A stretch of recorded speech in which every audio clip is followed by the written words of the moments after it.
आज 26 जनवरी यानी गणतंत्र दिवस है। हमारे देशवासियों को गणतंत्र दिवस की ढेर सारी शुभकामनाएं देता हूं। जैसा कि आप सभी जानते हैं कि गणतंत्र दिवस हमारा एक राष्ट्रीय पर्व है। हम इसे राष्ट्रीय पर्व के नाम से जानते हैं, जो 26 जनवरी के दिन मनाया जाता है। इस दिन एक भव्य परेड का आयोजन किया जाता है। इसी दिन एक भव्य परेड का आयोजन किया जाता है, जिसके दौरान थल सेना, नौसेना और वायुसेना के जवान शामिल होते हैं। इसी के दौरान तीनों सेना के प्रमुख राष्ट्रपति को सलामी देते हैं। यही नहीं, तीनों सेना, थल सेना, नौसेना और वायुसेना अपने अपने आधुनिक हथियार का प्रदर्शित करती है, जो हमारा राष्ट्रीय शक्ति का प्रतीक होता है। तीनों सेना अपने अपने हथियार का प्रदर्शित करती है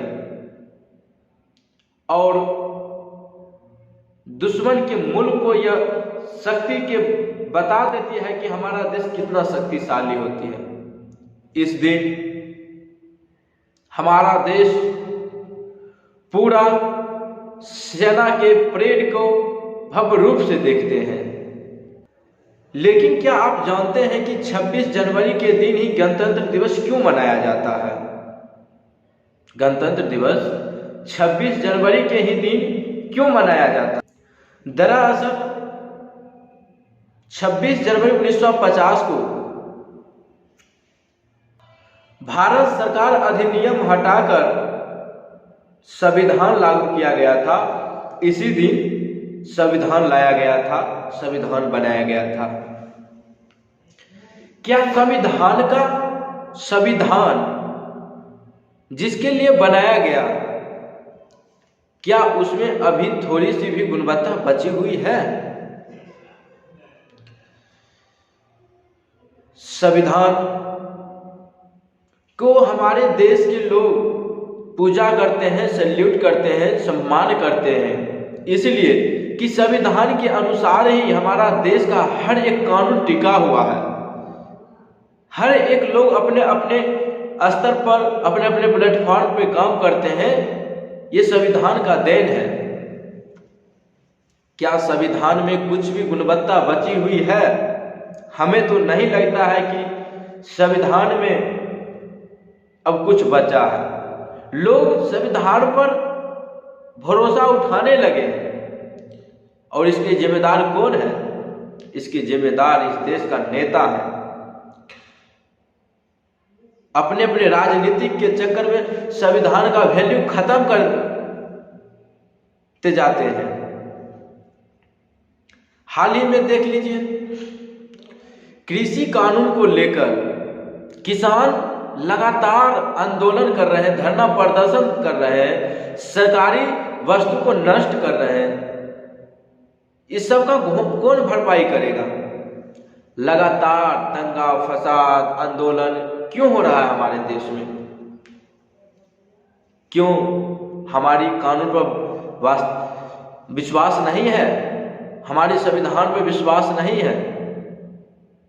3 कृषि कानून को लेकर किसान लगातार आज 61 दिन, 62 दिन, 2 मंथ हो गए हैं, लगातार वो धरना प्रदर्शन पर बैठे हुए हैं। क्यों? सिर्फ कानून की वजह से। कानून आपने बना लिए, हम ये नहीं कहते हैं कि ये कृषि कानून गलत है, लेकिन यही यदि संसद भवन में संविधान के अनुसार किसान को समझाकर, पहले जब कानून बनाने से पहले किसान को समझाकर, बैठाकर यदि यह किया जाता तो आज ये दिन नहीं होते। जो किसान को खेत में होना चाहिए, वो किसान आज आंदोलन करने के लिए दिल्ली पे, जिनका ये भी नहीं पता है कि हम भोजन कैसे करेंगे, हमारा बेटा पोता कैसे पढ़ेगा, हमारा घर कैसे बसेगा, ये ख्याल किए बिना वो आंदोलन पे लगे हुए हैं। क्यों?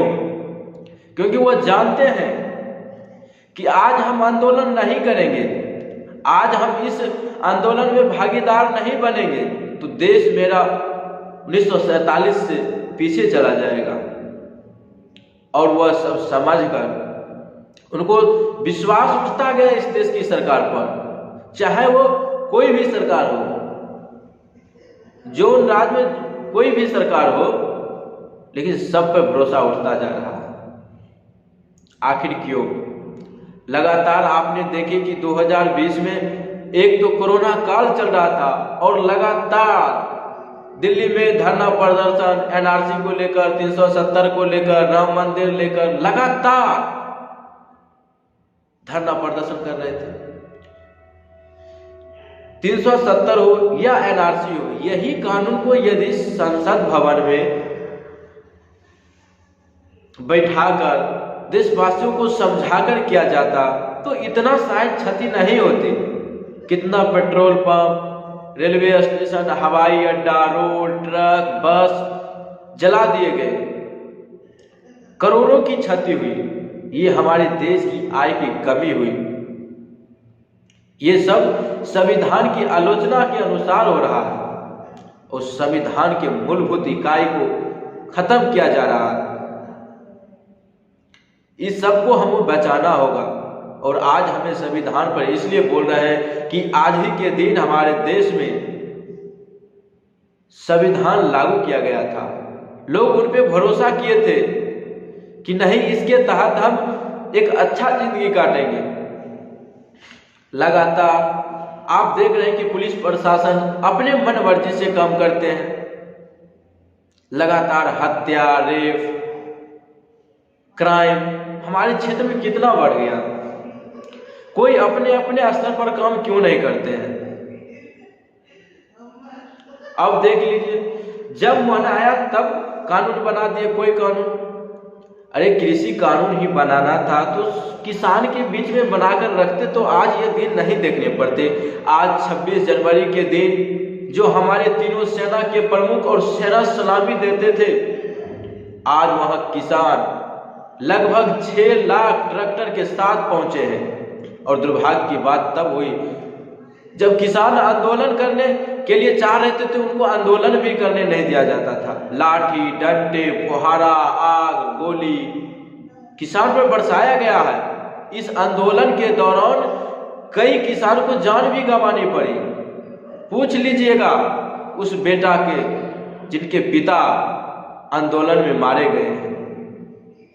हमें तो लगता है कि शायद वो वक्त आ गया कि जो इस आंदोलन में शामिल नहीं होगा उनको इतिहास में गवारा कहा जाएगा और जो इस आंदोलन में शामिल होगा उनको इतिहास में नाम लिया जाएगा। लगातार हमारी संविधान को आलोचना हो रही है। क्यों ऐसा हो रही है? देखिए, आज 26 जनवरी है। आज हम लोग को एक संकल्प लेना पड़ेगा कि नहीं, हम लोग संविधान को बचाएंगे। यदि संविधान नहीं बचा, वह नेता के हाथ में या किसी बड़े बड़े आलीशान व्यक्ति के हाथ में चला गया तो ये समझ लीजिएगा कि अब देश बचने वाला नहीं। इसलिए हमें देश बचाना होगा, देश से प्रेम करना होगा। इस देश में रहने वाले हर एक व्यक्ति को बराबर का हिस्सेदार मिलेगा। राजनीतिक अपने जगह पर होते हैं। नेता लोग, अरे आप लोग यदि कहते हैं कि नहीं किसान के लिए हित की बात है या देश के लिए हित की बात है, तो हित के जब बात है तो आप 12 बजे रात को क्यों करते हैं ऐलान कि हमने ये कानून लाया? जब किसी का हित का बात हो, अच्छाई हो, तो हम क्यों नहीं स्वीकार करेंगे? आप ही बताइए।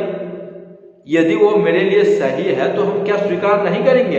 हाँ, लेकिन एक बात है, यदि मेरे लिए सही है लेकिन मेरे बीच हमें जानकारी देकर निकालना, ये न हुई अच्छी बात कि हमें बिना जानकारी दिए हुए आप कोई कानून बना लिए और उसके अनुसार आप बोल रहे हैं कि देश चलेगा। तो धरना प्रदर्शन, लगातार तोड़फोड़, अगजनी तो होगा। तो इस चीज से हमारे देश की आय, सभ्यता, संस्कृति, मानवता, समाजवादी, ये सब धीरे धीरे समाप्त हो जाएगा। लोग एक दूसरे को नहीं पहचानेंगे। इस चीज को बचाना होगा, संविधान को बचाना होगा। कोई भी कानून नेता के हाथ में नहीं होता है। आज एक मुख्यमंत्री उठे और एक संविधान बना दिए।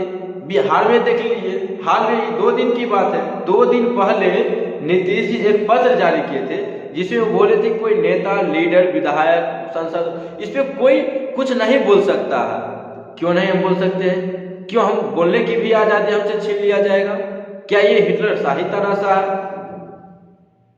क्यों नहीं हम शब्द का उपयोग कर सकते? रही आपत्तिजनक बात की, तो आपत्तिजनक बात के लिए आप वर्क क्यों करते हैं? लोग तंग आ गए हैं और सोशल मीडिया पर सभी लोग नहीं बोलते, लेकिन ये तंग आ गए, सरकार से ऊब गए हैं। और आपत्तिजनक बात होता क्या है नीतीश जी, जरा ये भी बता दीजिए। आप जब भाषण करने के लिए जाते हैं तो ये कहते हैं कि अपने बाप से पूछ लीजिएगा, अपने माँ से पूछ लीजिएगा। क्या ये आपत्तिजनक बात नहीं हुई? यदि नहीं हुई तो आप ही बता दीजिए कि आपत्तिजनक शब्द होता क्या है, क्योंकि हम लोग तो आवाज उठाएंगे, हमें ये तो भी नहीं मालूम है कि आपत्तिजनक बात होता क्या है। हम तो आवाज उठाएंगे क्योंकि हमें देश से प्रेम है। तो जब उठे तब कोई कानून बना दिए, ऐसा नहीं होता है। लगातार आप देखते होंगे कि बिहार का भी चुनाव हुआ 2020 में, कोरोना काल में। बंगाल में भी होने जा रहा है, दिल्ली में हुआ, यूपी में भी कई उपचुनाव हुए, लेकिन अभी तक स्कूल की व्यवस्था ठीक नहीं हुई है। बाजार की हर एक सिस्टम चालू हो गया है, स्कूल अभी तक सही रूप से नहीं चला है, स्टूडेंट अभी तक सही रूप से शिक्षा नहीं ग्रहण कर रहे हैं। आखिर क्यों? ऐसा क्या परिस्थिति आ गई कि शिक्षा देने से रोका जाता? तो ये सब धकोचला हुआ और मूर्ख बनाया जा रहा है और ये सब बर्दाश्त नहीं होगा। तो आज 26 जनवरी के दिन हम लोग संकल्प लेंगे कि हमको संविधान को बचाना है और हम लोग बचाएंगे। जय हिंद।